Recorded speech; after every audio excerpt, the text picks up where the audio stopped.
Beleza, pessoal? Vocês são muito pacientes, hein? Olha, que beleza! Foram duas travadas, é para gravar o pita de qualquer um, mas a gente dá uma meditada, aprende um pouco com meu amigo Ricardo Balsimelli e aos poucos a gente se acalma. Vamos lá? Começando aí com mais ou menos 10 minutos de atraso. Hoje a gente vai falar de farmacologia tradicional, fazendo um estudo sobre a visão tradicional que a gente tem sobre as plantas, sobre o uso delas, sobre o uso das plantas na farmácia, sobre o uso das plantas na química. E a gente vai fazer uma leitura sobre a farmacologia ayurvédica. Essa leitura que a Ayurveda traz, que fala de sabor, fala de efeitos e por aí vai. A paciência de deu uma travadinha, mas voltou. Bem, eu tô achando que o meu senhor tá meio doido hoje, ele não quer fazer live não, mas eu quero muito mais do que ele não quer, então hoje tem live. Então vamos lá, pessoal. Primeiro eu vou desativar os comentários por um momento, tá? Então vamos lá. Bem, primeira live do ano, primeira live em Pindamonhangaba, legal ter vocês aqui. E eu quero começar falando da visão que a gente tem na farmacologia tradicional. Tem um termo muito interessante de a gente estudar, já vou começar com uma frase pronta, mas é um pensamento que a gente tem que ter na nossa cabeça. A diferença quando eu falo em qualquer tipo de posologia, que seja água ou então um remédio mesmo, um comprimido, mas a diferença entre remédio e veneno é sempre a dose. Tá? Então uma pessoa está tomando 6 litros de água por dia e ela está com o corpo fraco, desmineralizado, outra pessoa não está tomando água nenhuma e também está mal. E a diferença entre um e outro é que vai justamente trazer a medicina. A gente precisa entender que não dá para você fazer o uso da mesma coisa o tempo todo. Então até uma água morna com limão vai te fazer mal se você não faz ideia do objetivo daquilo e de como observar esses objetivos. Estava conversando com um parente meu hoje mais cedo e essa pessoa veio me dizer que estava se sentindo meio mal, está com o corpo meio pesado e veio me pedir, pô, mas o que você acha que pode ser? Eu falei, olha, desde que a gente cuida de você, você tem um problema que é uma constipação, né? As fezes são mais duras e mais secas. E a coloração das fezes, então isso é interessante a gente entender, e eu estou começando a abordar o tema. A coloração das fezes, ela é muito referente a quanto tempo os dejetos estão ali. Então quando a gente tem aquela bile amarela clara, aquela bile amarela esverdeada, e ela dá essa cor às fezes, então as fezes do bebê, elas estão ali há pouquíssimo tempo, o trânsito intestinal está muito constante, né? As fezes nem são formadas ainda. Quando a gente vê aquele cocô charuto, meio marrom claro, é um cocô do dia de hoje, no máximo de ontem, onde ele está sem estagnação da bile. Agora, quando a bile, que é a acidez do corpo, a bile é o que faz o nosso corpo ter processos químicos, né? Ela faz as coisas se esquentarem, se transformarem, e de repente você mudou aquela propriedade, o que era... um elemento se soma com outra coisa, então o processo químico ele é feito muitas vezes pela bile do corpo, que vai estar fazendo o processo metabólico. Tá? Então a bile ela vai quebrar as coisas, ela vai transformar as coisas. Agora, todo o processo, você faz uma fogueira, ela vai gerar uma fumaça preta. Então a toxina gerada pelo processo de transformação dos elementos, ela é eliminada pela bile no intestino. Então essa bile vai para o intestino e dá a coloração nas fezes. Tanto que a pessoa fala assim, vixe, mano, as fezes estão brancas. Então os dutos biliares que mandam a bile para o intestino estão estagnados, porque se as fezes estão sem cor é porque a bile não chegou até as fezes. Tá? Agora, esse é o pulo do gato. Se as fezes estão escuras, é porque a bile está lá há muito tempo. É porque o seu dejeto não é de hoje, ele é de ontem, de anteontem, de 3, 4 dias atrás. Então, não é que a bile seja o pulo do gato. O pulo do gato é aprender a se observar. É saber a diferença entre preciso me cuidar ou não preciso me cuidar dentro dos termos de desintoxicação. Tá? Porque quando eu ofereço para uma pessoa, eu vou te nutrir, o cara não necessariamente ele quer a minha dieta, mas eu falo assim, olha, eu vou te desintoxicar. O cara pode ser magrinho, um palitinho, mas eu falo que eu vou desintoxicar, todo mundo quer. Mas essa é uma visão muito errada que as pessoas têm, porque eu não posso desintoxicar uma pessoa que já está leve, já está magra, já está fria, já está seca. Eu tenho que nutrir. Por isso a visão de um terapeuta é muito importante muitas vezes na vida de uma pessoa, porque ela quer ali se desintoxicar, fazer a limpeza dos 21 dias, quer viver de luz, quer ser vegano, quer ser crudívoro, quer fazer a dieta da carne, mas ela não aprendeu a observar quais são os efeitos disso no corpo. Como observar a presença de toxina no corpo, de ama, né, de biotoxina. Então o Ayurveda ele dá uma literatura, assim, uma tabela de regras para você observar se você tem intoxicação. Mas dentro disso você ainda precisa de uma pessoa para te guiar, porque a intoxicação do vata leve e sem ânimo é muito parecida com um kapha que está pesado demais e letárgico, que é muito parecida com uma pessoa que está tamásica e depressiva. Então as três coisas no ponto final lá são parecidas, e aí você precisa de uma pessoa que já tenha passado por essa experiência de ter um olhar de que o vata leve, ele não tem energia, por isso que ele não quer fazer as coisas. Então ele precisa de energia. O kapha pesado, ele está pesado demais, por isso que ele não quer se mover. Então ele precisa dar calor, ele precisa de leveza. E o cara que está tamásico é aquele estado mental de quem não quer fazer nada, ele está embotado, ele não quer nem sair de casa. Então você precisa levar essa pessoa para fazer uma coisa que anime ela. Os três casos parecem um agravamento kapha. Os três casos parecem que a pessoa está embotada por excesso de alguma coisa, mas cada um você trata de uma forma diferente. Então, quando a gente traz isso para a farmacologia, a gente vê que a visão mais básica que a gente traz na cultura ocidental sobre as plantas é que as plantas têm efeitos como uma é calmante, como a camomila, uma é laxativa, como o rícino, a outra é purgativa, né? A diferença de laxante é algo que relaxa a musculatura do seu intestino e facilita o trânsito das fezes, ela relaxa e dissolve as fezes. Agora, o purgativo é o efeito irritante da mucosa do intestino. O purgativo ele é muito mais forte do que o laxativo. Então você precisa tratar o seu intestino, você pode usar muitas vezes um tratamento bom e forte com óleo de rícino. Você pode fazer um leite cozido com especiarias e botar uma colherinha de café de óleo de rícino e tomar meia hora antes de dormir. Esse é um tratamento para trânsito intestinal e uma constipação leve. Agora, aquela pessoa que não vai ao banheiro, está totalmente estagnada, ela precisa dar uma acordada ali, tomar um couro, aí você dá um sene, um chá de batata de purga, você já dá alguma coisa que tem propriedades diarreicas mesmo, que é o laxativo. O laxativo é a irritação da mucosa. Então imagina a mucosa do seu intestino irritada, você vai soltar tudo o que tem ali. Mas não basta isso, você vai precisar de um efeito restaurativo para repor a boa mucosa. Quando eu falo no efeito do dente de leão, por exemplo, eu sei que o dente de leão ele é purificante. Purificante é aquilo que filtra o sangue. Ele é depurativo, aquilo que filtra o sangue e a bile. Tá? E aí eu vejo que existe o efeito colagogo. Ele vai pegar toda a bile que está espalhada pelo sangue e vai transformar essa bile ela vai transformar essa toxina que está espalhada pelo sangue em bile aqui no fígado. Efeito colagogo. Tá? Agora tem um efeito chamado colerético, eu não quero complicar muito a vida de vocês, então vou parar com os exemplos aqui no colerético. Colerético ele vai pegar a bile que o colagogo transformou colagogo de colar, de unir, de juntar. Então ele pegou tudo o que podia ser bile e juntou aqui a bile no fígado. É o colagogo. Agora o efeito colerético vai ser espremer o fígado para mandar essa bile para o intestino. E aí, se você ainda usa alguma coisa de efeito purgativo junto, você vai ter uma série de diarreias de bile. E eu estou falando aqui, para quem conhece, de uma terapia ayurvédica chamada de Virechana, que é a purgação do fígado. Quando eu falo na farmacologia tradicional, eu estudo esses efeitos que a gente está falando.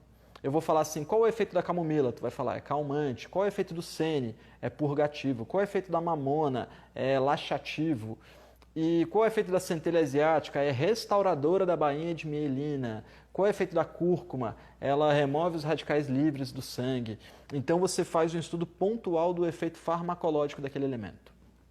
Quando você faz o estudo ayurvédico de uma erva, de uma planta, você entende que ela tem 6 efeitos. Um desses efeitos é o efeito farmacológico. Mas quais são essas 6 propriedades de uma planta, né? Ela primeiro tem o que a gente chama de guna. Guna é a propriedade mais básica daquilo. Então eu olho para o gengibre, eu sei que o gengibre ele é pesado, eu sei que ele é úmido, porque o gengibre está fresco, e eu sei que ele é quente, porque eu boto na boca e ele me esquenta, né? Eu vejo ele tem essa propriedade de estar ali forte e rígido. Isso são coisas que você visualmente vê. Então você sabe que o feijão precisa de muita água. Então é óbvio que você pode dizer que o feijão ele é ressecante, ele é seco. Então a propriedade visual daquilo, a propriedade que você bota na mão, vê o peso daquilo, você faz um entendimento grande sobre o que aquilo faz. Quando você vai experimentar uma planta dentro do Ayurveda, se você nunca viu aquela planta, a primeira coisa que você faz é passar ela na mucosa da pele. Se daqui a algumas horas aquilo não deu reação, você passa na mucosa da boca. A mucosa da pele vai dar esse primeiro efeito. Você vai sentir pesado, vai sentir leve, vai sentir quente, vai sentir frio. Essa propriedade a gente chama de guna. Tá? A guna é a propriedade mais simples que tem. Agora, essa propriedade guna eu sinto no tato, eu sinto no peso, eu sinto de ver aquilo. Qual é a próxima propriedade? Eu vou sentir na próxima etapa da minha experimentação. Se eu experimentei na mucosa da mão, aqui na pele, né? Não na mucosa, se eu experimentei na pele, se eu experimentei o peso, minha próxima experimentação é na boca. O sabor daquele elemento são divididos em 6 sabores e o efeito de cada sabor é reconhecido pelo seu cérebro. E o seu cérebro gera esse efeito no seu sistema fisiológico. Então, se algo é amargo, ele rapidinho já resfria o corpo. Se algo é doce, ele rapidinho já gera mucosa e fleuma. Se algo é picante, ele rapidinho já aumenta a produção de enzimas digestivas. E já dilata os poros, já abre o corpo para a gente começar o processo de sudorese. Não vou entrar aqui nos 6 sabores, a gente tem muita live para falar nisso ainda. Mas a gente fala em 6 efeitos. O primeiro efeito, então, a gente falou é a guna. O segundo efeito é o sabor, você reconhece ele na boca. Então, primeiro eu reconheço o elemento fora de mim, depois eu reconheço ele na boca. O próximo reconhecimento desse elemento que eu estou ingerindo é o que ele faz no meu processo digestivo. Ele aumenta o meu fogo digestivo ou ele diminui o meu fogo digestivo? E dentro dessa propriedade de aumento ou de diminuição do meu fogo digestivo, eu tenho a terceira propriedade. Essa propriedade no Ayurveda é chamada de Virya. Virya é a potência de gerar aumento digestivo ou diminuir o processo digestivo. Então eu pego uma pessoa que comeu uma banana e está enjoado porque não digeriu a banana, eu posso dar um chá de gengibre, que a gente sabe que tem a potência quente. Vocês sabem, no Ayurveda eu falo, gengibre tem Virya quente, tá? Quente 1, tem quente 1, quente 2, quente 3, mas não vamos entrar nisso não. Então, ao mesmo tempo, quando eu pego um cara que bebeu muito, está com o fígado quente demais e inflamado, eu falo assim, cara, o boldo é muito bom para esse indivíduo. Por quê? Porque o boldo é frio 2. Então ele já tem a propriedade resfriante nível 2. Tá? Então a gente estuda o efeito fora do meu corpo, o boldo ele é úmido fora do meu corpo, ele tem o sabor amargo, então ele já tem propriedades resfriantes no sabor, mas ele também tem propriedades de Virya frio, ele tem a potência fria para o meu corpo. Então ele diminui os processos enzimáticos, ele produz a produção de bile, por assim dizer. Agora, quando eu pego esse terceiro efeito, primeiro, efeito fora de mim, segundo, efeito na minha boca, terceiro, efeito no meu fogo digestivo, esse efeito no fogo digestivo vai mandar nos próximos efeitos, basicamente. Porque a partir do momento que aquilo aumenta o meu fogo digestivo, eu vou queimar tecido. A partir do momento que eu diminuo a produção de fogo digestivo, naturalmente eu vou estagnar um pouco mais de tecido pela falta de processo digestivo. Tá? Então a gente vai chegando então no quarto efeito. Quarto efeito, no Ayurveda, em sânscrito, a gente chama de Vipak. Vipak eu posso chamar assim, acho o nome meio complicado, é efeito pós-digestivo, mas acho que é melhor a gente pensar assim, se ele é anabolismo ou se ele é catabolismo. Ele vai aumentar a produção de tecido ou ele vai diminuir a produção de tecido. Porque quando eu falo que a camomila é leve, que a camomila é amarga ao paladar, que a camomila diminui a produção de fogo digestivo, eu ainda não disse se a camomila engorda ou se ela emagrece. Né? Então é um efeito que o Ayurveda leva em conta para todas as coisas. Se ele aumenta a produção de tecido ou se ele diminui a produção de tecido. Então é o quarto efeito que a gente vai estudar. Agora, quando eu falo que a camomila é calmante, eu já falei de 4 propriedades das plantas. E eu não falei que a camomila é calmante do corpo. Eu não falei que o boldo, por mais que ele seja frio, eu não falei que ele tem uma propriedade especial de ser anti-inflamatório do fígado. Não falei dessa propriedade especial dele, que é a propriedade colagogo, propriedade colerético. propriedade depurativo. Então, essas propriedades mágicas de uma planta, elas são citadas na área que é chamada de Prabhava. Olha que nome diferente, ó, Prabhava. É a alma, é o espírito da planta, é a magia de uma planta. Todas as coisas contêm um Prabhava. A questão é se nós conhecemos ou não. A propriedade existe, mas às vezes ela não está tão interessante assim para o corpo humano. E aí a gente acaba que não estuda a grama, por exemplo. Quem vai ficar estudando grama se a gente tem tanta coisa? Ali na grama tem a tiririca, tem o dente de leão que vai dando fácil, tem a cebolinha, vai tendo um monte de praguinhas ali, o quebra-pedra. Tem muita coisa que a gente usa e que não precisa da grama. Mas se às vezes a gente tivesse planta nenhuma, a gente já está sabendo um efeito mágico da grama que você só extrai se você fermentar ela, por exemplo. Então a gente está chegando no quinto efeito. A gente falou primeiro da propriedade, se é leve, se é pesado, se é úmido, se é seco. A segunda propriedade é o sabor que aquilo tem na sua boca e já vai gerar efeitos. A terceira propriedade é a temperatura na digestão, se aumenta ou se diminui o processo digestivo. A quarta propriedade é se aumenta ou diminui a produção de tecido. Então eu sei que a batata doce ela é anabólica, por exemplo, ela aumenta a produção de tecido. Eu sei que o gengibre é catabólico, ele diminui a produção de tecido. Aí a gente vai chegando no quinto efeito, que é o efeito que, entre aspas, mais interessa dentro da farmacologia ocidental. Nas indústrias farmacêuticas, elas mais estudam a farmacologia no sentido da propriedade farmacológica, né? Ah, isso é colerético, isso é colagogo, isso é anti-inflamatório, isso é hipotensivo, é hipertensivo, e por aí a gente vai fazendo uso desses remédios, muitas vezes sintetizados, mas onde o princípio ativo deles foi extraído de uma planta. Esse então é o quinto efeito, o Prabhava, o efeito mágico de cada elemento. E aí a gente chega aqui no sexto efeito. O sexto efeito se chama karma, é o uso tradicional, a ação daquilo. Então eu posso dizer que a camomila ela tem o karma de ser usada como um chá calmante. Tá? Eu posso falar que a cúrcuma tem o karma de ser tempero, porque as pessoas não usam geral. Agora estão começando a usar a cúrcuma como medicina, né? Como depurativo do sangue, purificante, mas geralmente a cúrcuma é só um tempero. E aí você vai ver nas classes, o chá de erva doce, ele tem uma propriedade digestiva, então eu posso falar que o karma dele é ser digestivo, mas o Prabhava, o efeito mesmo da erva doce, ela é lactante e ela é carminativa. Ela ajuda uma mulher que está amamentando a produzir mais leite e ela ajuda quem está cheio de gases a eliminar e digerir melhor esses gases e produzir menos gases, que é o efeito carminativo. Então, quando uma pessoa, e eu estou montando essa live para as pessoas entenderem uma coisa, quando uma pessoa vira para mim e fala assim, Edson, me dá uma dica de uma planta boa para... Aí eu preciso que essa pessoa entenda assim, ó, sem um exame preciso, eu não consigo escolher uma planta boa para ninguém. Tá? E a questão é que eu preciso ver se você é pesado ou se você é leve, porque eu tenho que dar uma planta que seja o oposto disso. Eu preciso ver se o seu paladar, se ele está adaptado ao sabor amargo, por exemplo, se eu quero passar alguma coisa amarga para você. Eu preciso entender se o seu fogo digestivo, se ele está forte ou se ele está fraco, para eu passar uma erva que também combata isso. Aí eu preciso ver se você está num peso legal, se você está produzindo muita toxina e tem que perder peso, ou se você está sem toxina nenhuma e sem tecidos adequados, eu preciso aumentar essa produção de tecido. Então eu preciso levar em conta esse efeito. Depois que eu levei isso tudo em conta, aí eu vou falar assim, então tu quer um calmante, então eu vou usar um calmante que é a camomila, ou então eu vou ver que na verdade você está com pouco estímulo no seu corpo. E aí essa falta de estímulo está te dando um estresse latente. Você está assim, sem conseguir ter uma estabilidade, que o Ayurveda chama de sattva, né? Então eu estou falando aqui uma pessoa muito estimulada, ela pode ser uma pessoa com falta de equilíbrio na vida. Aí eu vou pegar o ginseng brasileiro, vai ser muito mais eficiente do que a camomila. Ao invés de eu só diminuir as suas ondas e diminuir o seu estresse, eu vou dar uma estabilidade para o seu sistema. Então tem muita coisa para a gente considerar na hora que a gente fala de farmacologia.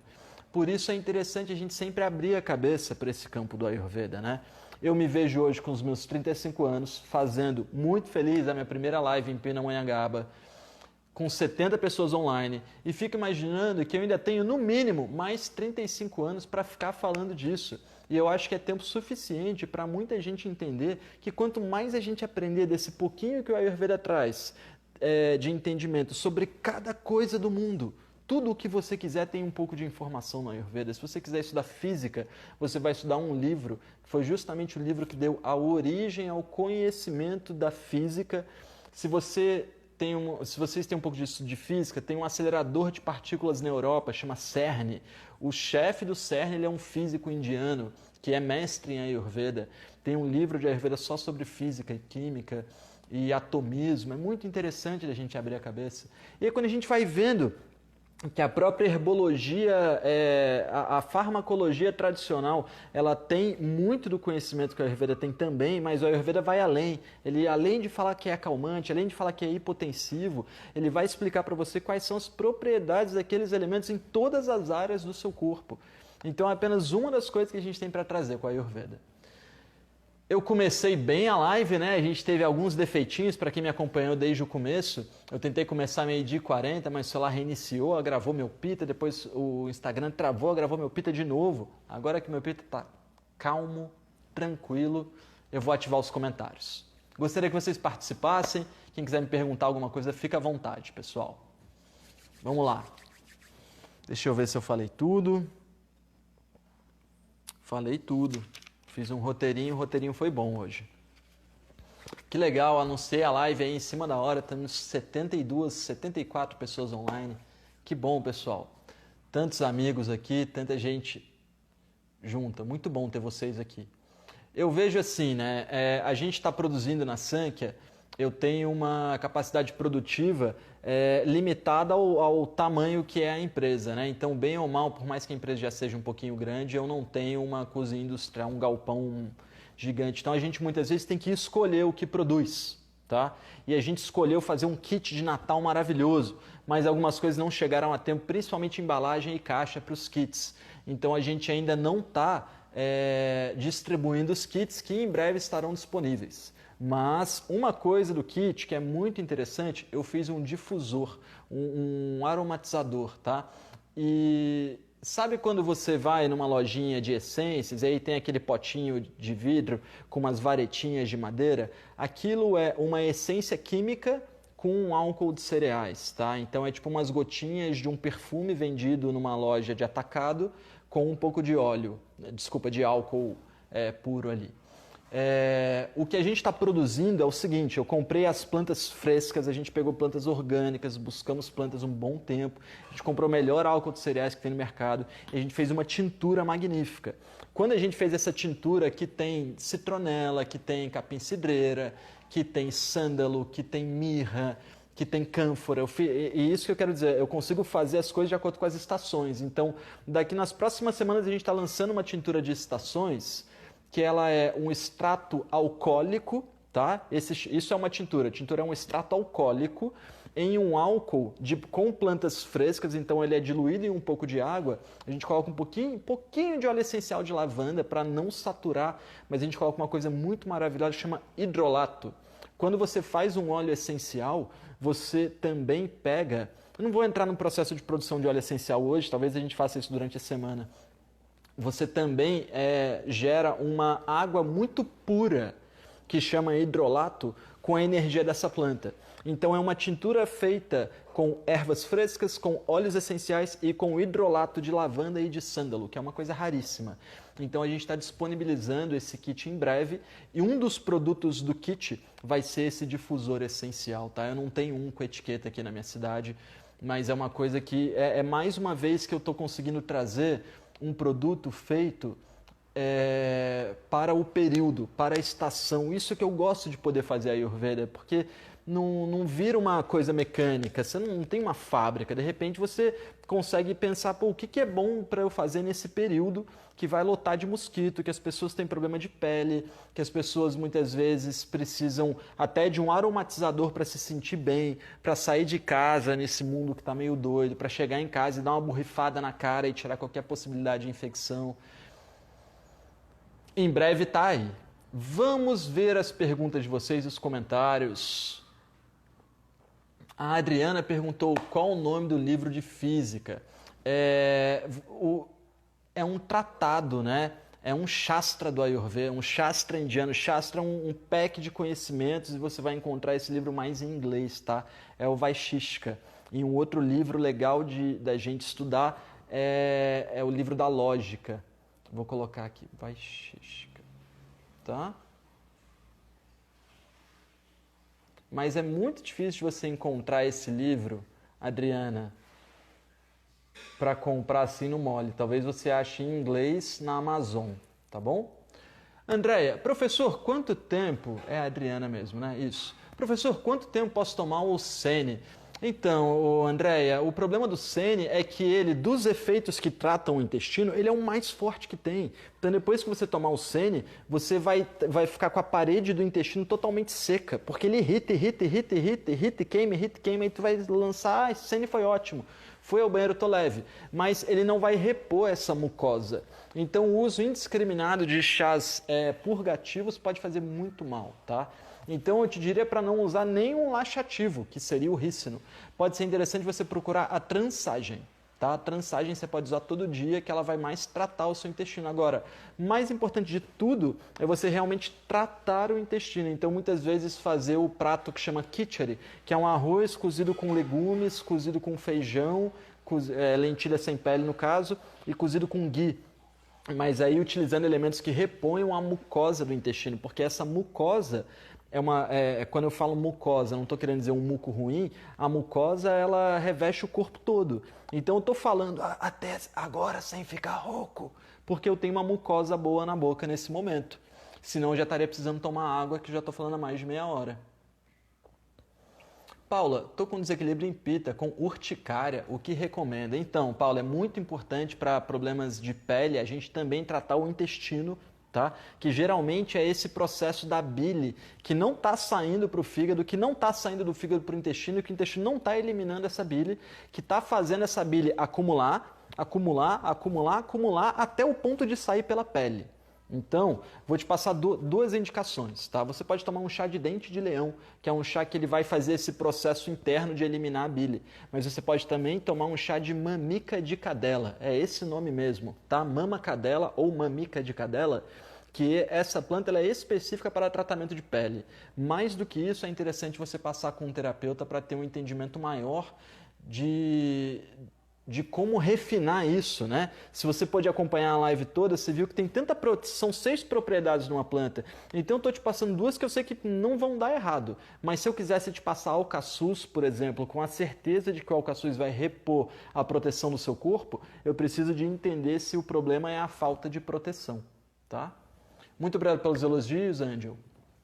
Rose, Edson, estou gostando muito do curso. Queria saber onde eu encontro as lives gravadas no curso. Poderia me ajudar como encontrá-las, caso já tenha sido liberado? Rose, se é da turma 5 do curso de culinária ou da turma 2 do curso de Trave Aguda, a gente ainda não fez as lives. A gente vai começar em breve, tá? Então você não perdeu nenhuma. As lives vão ficar salvas no programa do seu curso, tá bem? Giovanni, boa tarde, Edson. Pergunta. Estamos sobre a regência de pita justamente da estação. Sim, é verdade. Por quê, galera? Porque é quente e úmido. E pita é o dosha dos elementos fogo e água, tá? Então é um período pita. Para quem sente digestão quente, feita por calor, produzindo sabor amarelado na língua. O que fazer, né? Giovanni, primeiro, diminui os volumes um pouco. Tá? Você pode ingerir um sabor amargo ao fim da refeição, mascar uma folhinha de rúcula, mascar uma folhinha de agrião, aquele copo de água morna de manhã com 1/3 ou até meio limão espremido pode ser legal para você. Agora, uma indicação que eu gosto muito para o doce de pita, que ela é refrescante e é anti-ama, é o buttermilk. Tá? Vou colocar o nome dele aqui. Eu tenho nos meus destaques como fazer. A gente também ensina no curso de culinária e como ele é um veículo dos nutrientes, chamado de Anupana, a gente também ensina isso no curso de alquimia, no curso de Trave Aguda, tá? Então, eu coloquei o nome do buttermilk aí, dá uma pesquisada nos meus destaques. Se você fizer o uso de buttermilk, batido com fruta, tomado morno, ele é um nutriente e ele é um anti-ama para esse tipo de ama pita que você narrou, tá? Edson, como pode ajudar com falta de ânimo para os estudos, o embotamento devido ao estresse com a pandemia? Márcia, tem uma terapia maravilhosa que eu sei que você conhece, que é o Shirodara, né? É o fluxo contínuo de óleo na cabeça, que para o dosha Pitta e para o dosha Kapha, dá para a gente fazer com leite cozido com centelha asiática, ao invés de fazer com óleo, né? Que é um período muito pesado, o tempo está muito úmido para a gente usar muito óleo.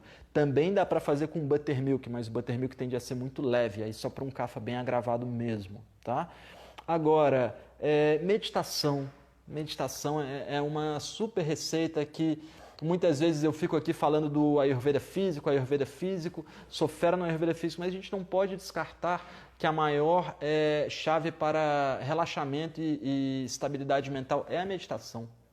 Como alcalinizar um corpo muito ácido, Renata? A gente tem que entender as origens da acidez. Porque se você não vai ao banheiro todos os dias, o motivo da acidez está aí. Se o seu fogo digestivo é muito forte, o motivo da acidez está aí.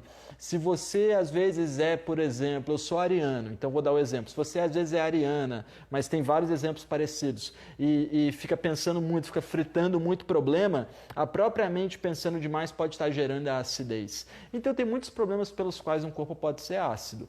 As soluções alcalinizantes, elas vão estar ali dentro do remédio do Haridrata Kumari, que é um composto de babosa com cúrcuma, dentro do buttermilk, que eu passei agora há pouco para o nosso amigo Giovanni. Mas é muito mais interessante, além de você usar o elemento alcalinizante, você entender por que está acidificando, tá? Jana, meu filho de 14 anos faz uso de Rakutan. Ele está usando clorela. Poderia ser o boldo? Olha, se o médico dele passou a clorela, vai de clorela, mas poderia ser o boldo sim, tá? Gadniz, para gestantes, o que pode melhorar o metabolismo lento? Gadniz, chá de erva doce. Tá? Chá de erva doce não tem erro. A própria água quente já tem propriedade de melhorar o metabolismo, mas você não pode ficar vivendo de água quente porque isso também emagrece muito, né? E você está numa fase de engorda. Então você tem que engordar, você tem que ganhar peso. Então é legal você pensar mais na erva doce, que ela vai tanto ajudar com os gases, vai ajudar a aumentar o fogo digestivo, vai ajudar com os enjoos e vai ajudar na lactação, quando for necessário, tá? André, essa receita tem no curso, já fiz e amei, que bom. Qual a propriedade do óleo de copaíba? Passei na pele da axila para cicatrizar uma espinha e desencadeou uma dermatite atópica intensa. Testei depois em outras partes do corpo e repetiu o efeito.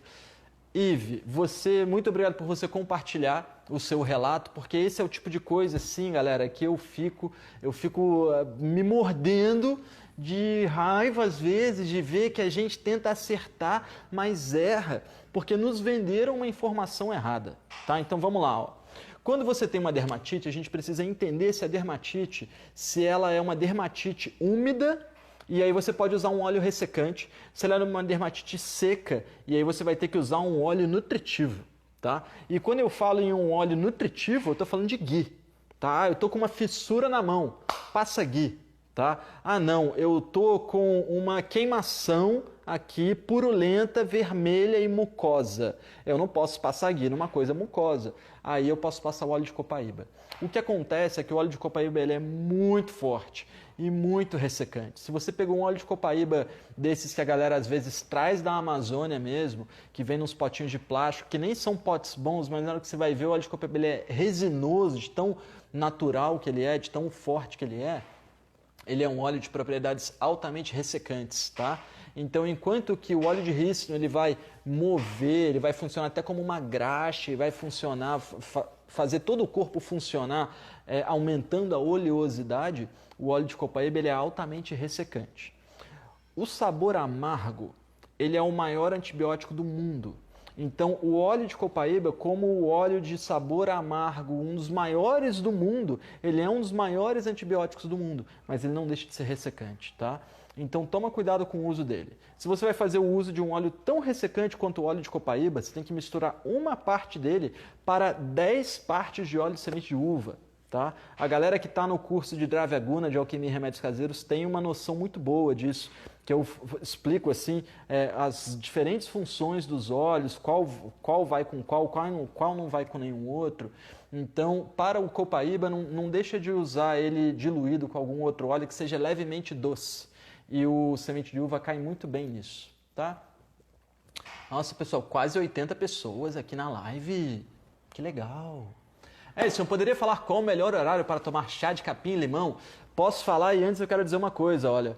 Eu já fui muitas vezes dar aula em centros de meditação, assim, e na hora que a galera vai meditar, principalmente quando o pessoal tem que trabalhar bastante, aí trabalha o dia inteiro, aí chega às 6 da tarde, 7 da noite, vai para o centro meditar, aí é recebido com um chá. Se esse chá tem uvíria frio, se a potência desse chá é fria, é uma furada, é fria, tá? Porque tu não pode tomar um elemento de potência fria no fim do seu dia, na hora de meditar ainda, né? Muita gente passa mal, o cara, pô, passei mal meditando, deve ser porque eu tenho alguma coisa para aprender. Sim, o elemento que você usou na hora da meditação foi terrível para o seu corpo. A meditação ela é um ato frio, a não ser que seja uma meditação do fogo, tá? Mas a meditação é um ato frio. O período de 7 da tarde, 6 da tarde, 7 da noite é um momento frio do dia, onde o tempo muda. E eu, por muitas vezes, vi muitos instrutores de meditação, muitos professores de yoga, por não saberem, é claro, a pessoa só não tá querendo fazer errado, mas pela falta de conhecimento, pela falta de segmentação, né? O yoga e o ayurveda eles são parceiros, você não pode separar um do outro. A pessoa acaba errando. Então, o melhor horário de usar um chá de capim-limão seria mais ou menos 10 da manhã, se você tem o dosha de Pitta gravado, ou então se você quer saborear um chá de capim-limão, pode ser umas 4 da tarde mais ou menos, que também vai ter um efeito legal. Agora, à noite é um horário péssimo para todos os chás refrescantes e resfriantes, tá? Falei pra caramba, hein? Tenho muita irritação no intestino e no esôfago. Por onde começar a ver isso dentro do Ayurveda? É legal fazer uma consulta, tá? Mas tem um vídeo bem interessante. Se você procurar aí no YouTube, que Coelho, procura por Ayurveda e a perda aguda de tecidos. É um vídeo que eu passo para muitos pacientes, tá? Pesquisa lá no Google, coleia aí o nome. Deixa eu voltar aqui para a nossa tela, que eu queria responder todo mundo, mas estou vendo que tem bastante mensagem, né? Por quê? Porque nesse vídeo você vai entender a importância e a diferença que existe entre os 3 doshas na digestão. Você tem que ter um espaço vazio para você botar um nutriente novo, isso chama vata. Você tem que ter um fogo digestivo ativo para queimar os nutrientes, isso chama pitta. E você tem que ter uma boa mucosa para receber os nutrientes e te deixar falando 40 minutos numa live sem você ficar rouco. E isso é o bom kapha do corpo. Então eu posso ser magrinho, eu posso ser não gorduroso, mas eu continuo tendo uma oleosidade, uma mucosa boa no meu corpo. Se você der uma olhada nesse vídeo, você vai ter um entendimento maior do que está exagerado e do que está em exagero, né? Exagerado e o que está faltando no seu corpo. Dessa forma, você se trata melhor, porque não necessariamente porque você está com uma irritação, você está com excesso de pitta. Porque às vezes você percebe que tá frio, seu corpo tá seco, bate um vento frio na sua pele, a sua pele fica irritada. E ela não ficou irritada por causa do excesso de pitta, ela ficou irritada pelo excesso de vata. Então a gente precisa realmente sempre ir ali na questão, né? Juliana, vata pode tomar um sorvetinho no verão? Juliana, se digerir, tudo pode, né? Só não pode todo dia. Legal. A Ive, olha lá, a Ive, pô, muito obrigado por esclarecer. Eu tinha ficado indignada com a alegria de ter algo natural, né? Que era o uso do óleo de copaíba. Mas, Ive, deixa eu te falar uma coisa. Eu fico indignado de ver como que nos foi vendido, né? E é como se fosse uma pessoa, mas não é, né? Mas a gente comprou tantas vezes e nos foi vendido tantas vezes uma propaganda de que o natural é melhor, de que o vegetariano é melhor, de que o vegano e crudívoro é melhor, de que o integral é melhor, a farinha integral é melhor do que a farinha branca. Tem tanta venda errada pra gente que faz com que a gente não pense, que eu vejo que o caminho é estudar um pouco mesmo, tá? Chá de tanchagem, pode tomar que horas? Olha, eu acho esses chás para tratamento de dejeto, eu gosto de tomar ou de manhã em jejum ou meia hora antes de dormir, tá? Natural Gabi, Edson, você tem experiência com iogurte? Quando ele fica com gosto e cheiro de queijo, tá tudo bem? Fiz um iogurte caseiro com leite integral e iogurte natural comprado, tá tudo bem. Virou, na verdade, tá me fugindo, não é um cottage. Me fugiu o nome agora. O que é, baby? Não, também não. Mas ele vira um... Oh, meu Deus do céu. É aquela pasta de queijo árabe, tá? Uma coalhada, tá? Vai virar uma coalhada daqui a pouco, tá bem? Legal, pessoal. Última pergunta aqui do Giovanni e a gente vai encerrar a live. Senão também fico sem voz que ainda tenho reunião hoje. Obrigado, Rose. Isso aí, coalhada, pessoal. Um nome tão simples, né? Tô falando Rasa, Virya, Vipak, Prabhava, Guna, Sattva, Rajas, Tamas e coalhada a gente não lembra. Giovanni, mais uma. De onde vem a vontade monstra de comer doce depois do almoço? O que isso indica? Tem épocas que eu não sinto essa vontade e outras eu sinto. Ótima pergunta, tá? É meio fora do tema, mas vamos lá, a última pergunta. Esse vídeo que eu mostrei, eu falei aí em cima, Ayurveda, a perda aguda de tecidos, ele vai te dar essa resposta, até porque grande parte da base desse vídeo eu falo desse exemplo da vontade de comer doce depois da refeição para explicar alguns temas, tá? Mas a questão é a seguinte, a gente precisa de um tridosha na digestão. Preciso de espaço vazio, que nesse momento eu estou cheio, eu estou falando e só aumentando meu espaço vazio. Preciso de fogo digestivo, eu estou pensando tanto, que aumentou o meu fogo digestivo nesse momento. Estou morrendo de fome aqui. E preciso de um bom muco para digerir. Quando eu fizer a ingestão dos elementos, se eu não tenho um bom muco, eu vou ter a necessidade de comer esse muco. O muco ele gera aderência. Então, um dos remédios dentro do Ayurveda para fome de doce depois do almoço, um dos remédios do Ayurveda para uma pessoa que não consegue ganhar peso, e eu não estou dizendo que quem não ganha peso também tem essa fome, e quem tem essa fome e não ganha peso não precisa estar dependente um do outro, mas um dos grandes remédios é você ingerir uma tâmara hidratada antes da refeição. Você vai pegar a tâmara, vai hidratar ao menos 1 hora na água, ou ao menos você vai ter que mastigar muito se você não chegou a hidratar, até ela virar uma pastinha, meia hora, 15 minutos antes das refeições, e aí você engole essa tâmara.